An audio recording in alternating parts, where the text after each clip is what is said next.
You know how fragile reputation can be, right? I mean, just one rumor, one whisper spread quickly, and it can feel like everything you've built is under attack. Yeah, absolutely. Doesn't take much sometimes. Well, today we're taking a deep dive into a story from ancient times, from the era of the Buddha himself, that deals with, well, an incredibly calculated and powerful campaign of slander. Mm-hmm.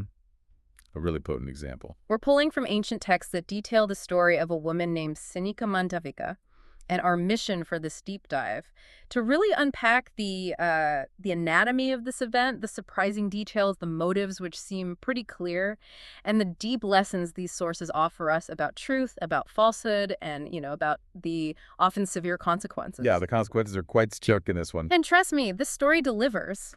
We've got professional jealousy, a really dramatic deception that unfolds in stages, divine intervention, a literal earth-shattering consequence, Quite literally. and even a look back at a past life that kind of connects everything. So yeah, let's unpack this. Okay, so to set the scene, the sources tell us that after the Buddha attained enlightenment, things started changing quite rapidly. His following grew significantly. He was gaining great gain in honor is the phrase used. Basically, a lot of public support and respect. Right, gaining traction. Exactly. And if we connect this to the bigger picture, that kind of rise for one person often means a decline for others. The other ascetics and hermits around at the time, sometimes called terthias in the texts, Okay. they saw their own support and status dwindling. The source uses a really vivid comparison, actually, describing their situation as being like glowworms at sunrise. Their light, their gain in honor, was just lost in the brilliance of the Buddha's rise. So you can really feel the stage being set for some serious tension. Right, you can almost feel that tension building, that professional jealousy, seeing their influence just fade away like that. So these other ascetics, they got together in secret. Yes, in secret. And according to the sources, their whole conversation was focused on just one thing, figuring out by what means they could somehow cause dishonor to the ascetic Gautama among men. Undermine him. Yeah, and specifically destroy his gain and honor. So this wasn't just like random gossip. It was a deliberate plot born from losing their own status and support. That seems to be our first insight right there, how quickly envy can turn into a plan to deliberately ruin someone. Absolutely, a calculated move. And this is where Ciñcamāṇavikā enters the picture. She was a female ascetic living in Savatthi, the same city where the Buddha was often residing. Right. And the texts describe her in really striking ways. She had supreme beauty, was like a divine nymph, and it even says rays issued from her body.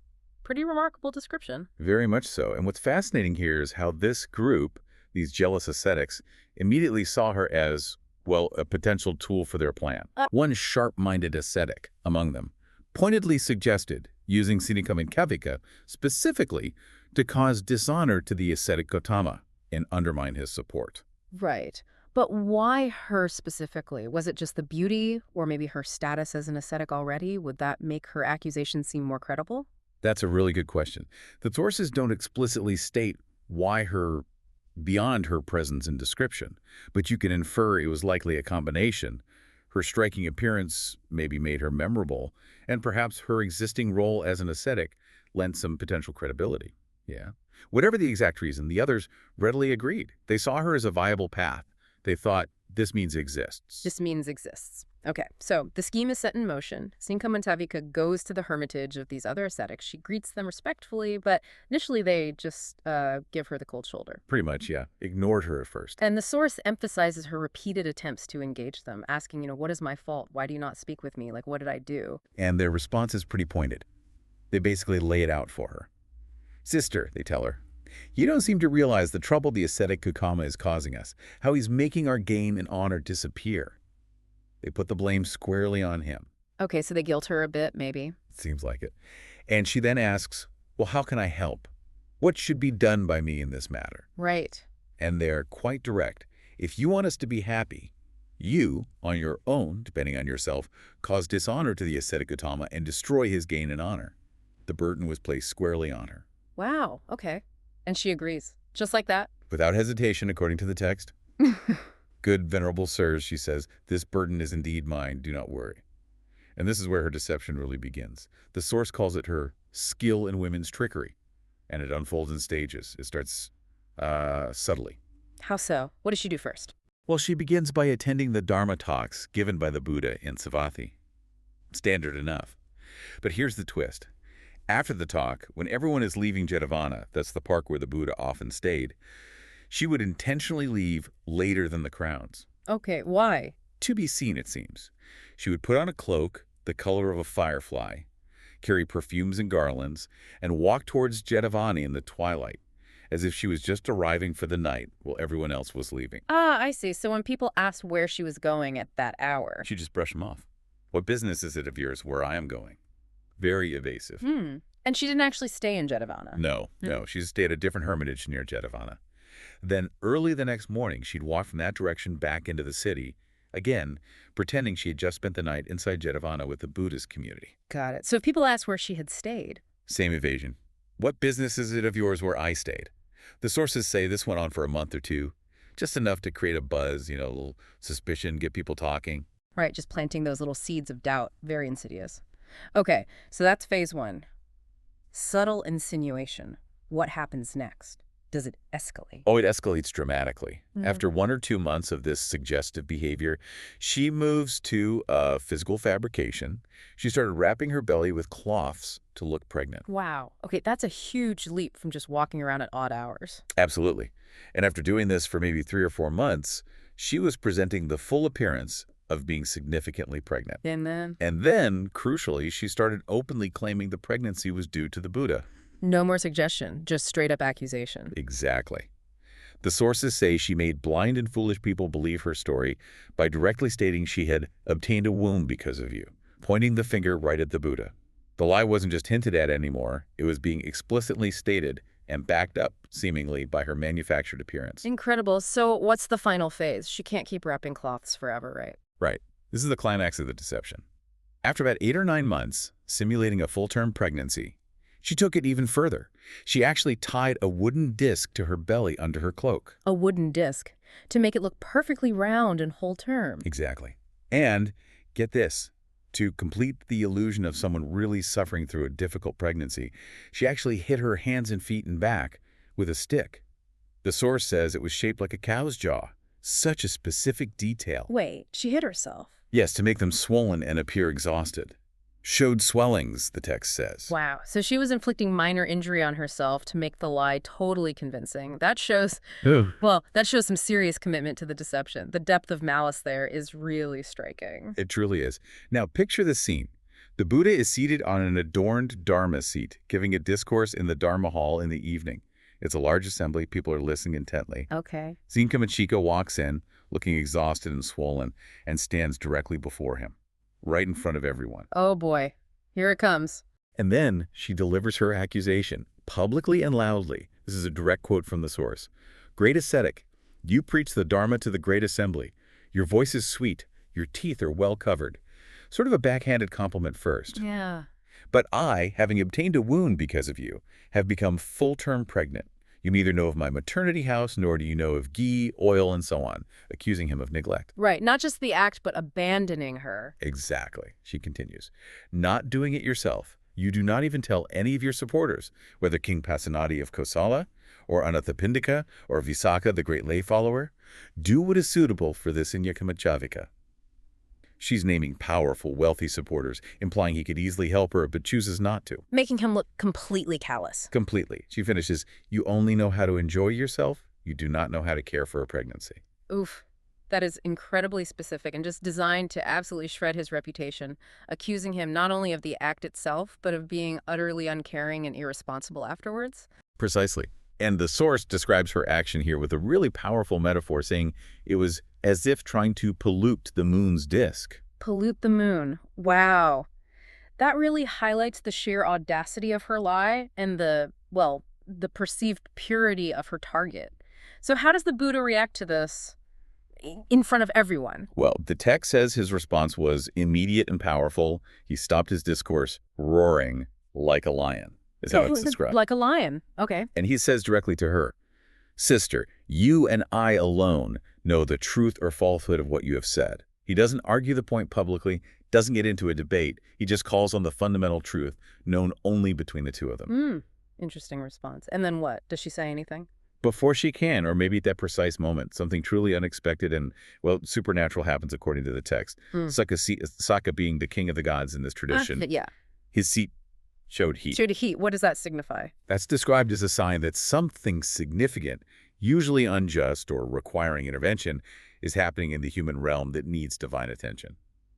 So Saka reflects, looks down, figures out what's going on, and realizes that Ciñcamāṇavikā is cursing the Tathagata, the Buddha, with a complete untruth. Ah, so the gods notice. They do. And Saka decides, I will cleanse this matter.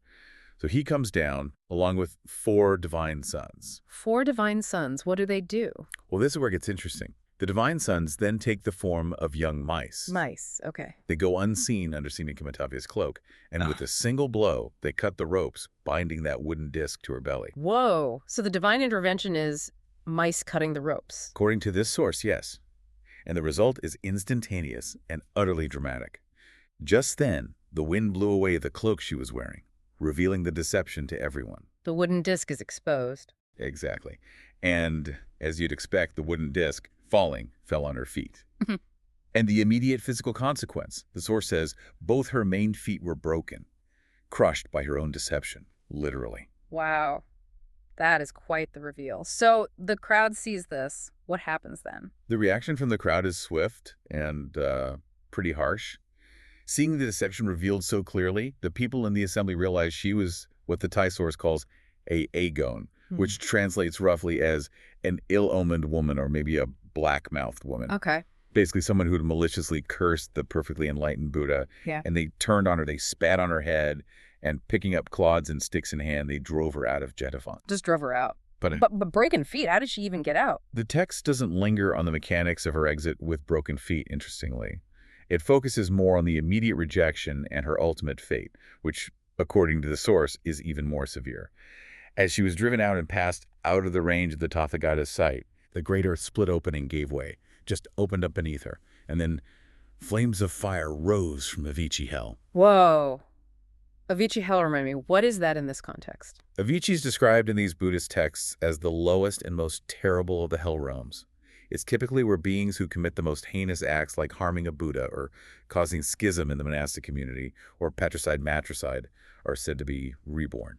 So her consequence wasn't just social humiliation or physical injury. It was seen as having immediate, catastrophic karmic results, falling straight into the worst possible state. Exactly. The description of her fall is incredibly stark, going as if covering herself with a blanket given by a family, which seems to mean she went straight down, completely engulfed, no escape. She was reborn in Avicii, a direct and terrifying consequence for her actions in this narrative. Wow. That's intense. So what was the immediate real-world impact of this whole dramatic event back among the living? Well, the sources note that it completely reversed the trend we saw earlier. The gain and honor of the other ascetics diminished even further. Their plot totally backfired. Right. Their scheme was exposed along with her. Exactly. While, on the other hand, the Buddha's increased even more, the truth, revealed so dramatically, ultimately solidified his reputation and garnered him even greater respect and support. Makes sense. So the next day, I imagine the monks were talking about this. Oh, absolutely. The next day, naturally, the monks in the Dharma hall were buzzing about what had happened.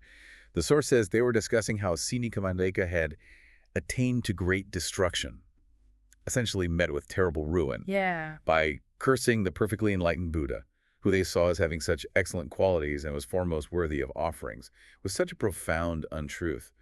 They were processing the severity of it all. And did the Buddha join this discussion? Yes. When the Buddha arrived and asked what they were discussing, and they told him, he added a really crucial layer of understanding. He said, not only now, bunks, but in the past too, she cursed me with an untruth and attained to destruction. Wait, so he's saying this wasn't the first time this exact pattern, it happened before, between back, he's indicating a karmic pattern repeating across lifetimes. And he then explains this pattern by telling a story from his own past lives, one found in the Dvadhasanapada section of the Pali canon texts, known as the Mahapaduma Jataka. He apparently explained it in detail. Okay, so what's the Jataka story, the past life version? Well, in that past life, the Buddha-to-be, the Bodhisattva, was a prince named Mahapaduma. And Ciñcamāṇavikā, in that life, was the chief queen, his stepmother. Ah, the stepmother trope. Okay. Yes. And according to the story, when Prince Mahapaduma rejected her improper advances. Oh, so there's the parallel again. Right. She responded, just like in the main story, with a lie combined with self-inflicted harm to make it believable. The source says she caused injury to herself by herself and then pretended to be ill, lying to the king, her husband, the prince's father, claiming his son had attacked her because she didn't want him. Unbelievable. It's an incredibly similar pattern of behavior, spurned advances, leading directly to a malicious lie, and using self-injury to sell it. It is remarkably similar. And in that story, too, the king, her husband, was completely taken in. Angered by this deception, he reacted severely. He had the great being, Prince Mahapaduma, thrown into a precipice where robbers are thrown. A robber's precipice, like a chasm used for execution. Essentially, yes, a place of death. Wow. So did he die in that life? No, in the Jataka tale, the Bodhisattva's virtue protects him.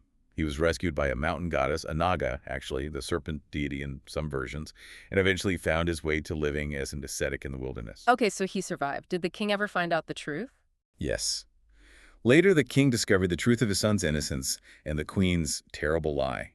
He eventually reunited with his son, who by then was a wise ascetic, and learned righteous rule from him. And what happened to the queen in that story? The stepmother. Well, upon returning to the city after reconciling with his son, the king asked his ministers, "Who is responsible for separating me from my virtuous son?" And they pointed to her. They replied, "The chief queen, your majesty."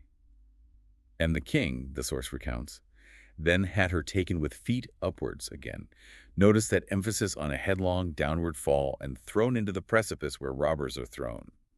The very same fate she had intended for the prince. Goodness, the exact same consequence, falling into a pit. Exactly. And the source makes the connection explicit. At that time, Prince Mahapaduma was the great being, Bodhisattva, and the stepmother was Ciñcamāṇavikā.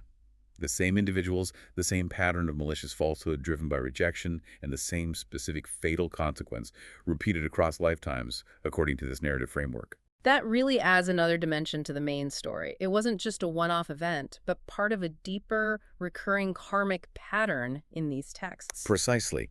And after recounting this past life story, the Buddha delivered the teaching that really brings the core lesson home. He declared, and this is a really pivotal statement from the source, "Monks, for a being who has abandoned one quality, which is truthful speech, and is established in false speech, who has disregarded the other world, there is no evil action that cannot be done." Okay, let's break that down. Abandon one quality, which is truthful speech.